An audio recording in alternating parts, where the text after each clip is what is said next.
Hello dears, how you doing? Maybe you have a question that why I'm sitting here. Не үшін отыр екен мынау осы in the kitchen, кухняда неғып отыр деп сұрап жатқан шығарсыздар. Өйткені бүгін біздің өтетін сабағымыз көкөністер мен жеміс-жидектер. Ал ендеше бастайық. Енді сіздерге бірінші үйреткім келетін көкөністің түрі ол сәбіз. Сәбізді ағылшындар carrot дейді. Carrot дегеніміз сәбіз. Carrot, сәбіз. Carrot, сәбіз. Окей. Одан кейінгісі үйреткім келетіні ол картоп. Картопты оқылу енді әркім potato деп оқиды, біреулер қате оқиды. Potato. Potato дегеніміз не болады? Картоп. Potato. Окей. Одан кейінгісі үйреткім келетіні қызанақ. Оны жаттап алудың оңай түрі. Қызанақтан не жасалады? Томат жасалады. Ағылшындар қызанақты қалай айтады, яғни помидорды қалай айтады? Tomatoes. Tomatoes дегеніміз не болады? Қызанақ. Tomatoes, tomatoes. Окей. Одан кейінгісі үйреткім келетін сөз ол пияз. Пиязды ағылшындар onion дейді.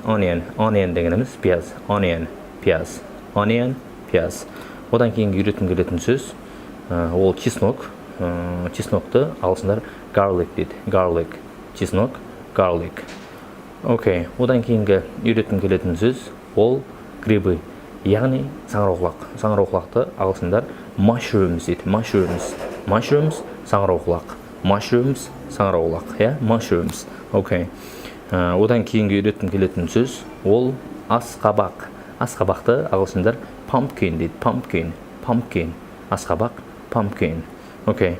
Одан кейінгі үйреткім келетін сөз ол баклажан. Баклажанды ағылшындар eggplant. Eggplant.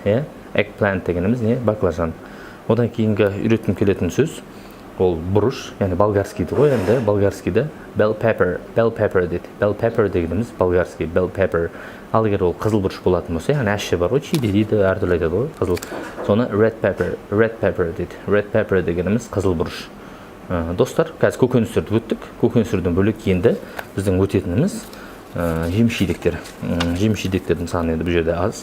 Бірінші үйреткім келетін apple. Оны барлықтарыңыз білесіздер. Apple дегеніміз ол алма. Apple. Apple, алма.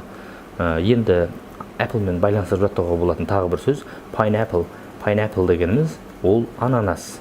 Pineapple, ананас. This is an apple, this is a pen. This is a pen. I have a pen. I have pineapple. Pineapple pen. Осы сіздердің бір pineapple жаттап алу үшін бір ойлап табылған ән шығар деп ойлаймын өзім. Одан кейін үйреткім келетін cherry. Cherry. Cherry дегеніміз не? Шие. Cherry, cherry, cherry дейтін өлең бар ғой. Cherry дегеніміз ол не? Шие. Окей. Одан кейінгісі банан. Banana. Banana дегеніміз банан. Banana. Banana. Banana. Банан. Окей. Одан кейін үйреткім келетін сөз ол құлпынай. Клубника. Клубниканы ағылшындар strawberry. Strawberry. Strawberry. Яғни клубника. Strawberry. Клубника. Одан кейін үйреткім келетін сөз peach. Peach дегеніміз ол не? Шабдалы. Peach. Шабдалы. Одан кейін үйреткім келетін сөз ол қауын. Қауынды ағылшындар melon дейді. Melon. Melon дегеніміз қауын. Melon, қауын. Енді бір қызық не? Қарбызды қалай айтады деп ойлайсыздар? Watermelon. Watermelon деп айтады. Жылдам сөйлегенде water.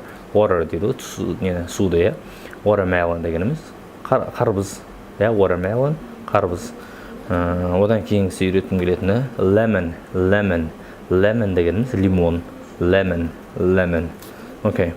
Одан кейінгі ең соңғы сөз ол жүзім. Жүзімді ағылшындар grape дейді. Grape. Grape дегеніміз жүзім. Grape. Жүзім. Назар аударғаныңызға рахмет. Осымен бүгінгі сабағымыз аяқталды. Көкөніс пен жеміс-жидекке байланысты сөздерді жаттап алыңыздар.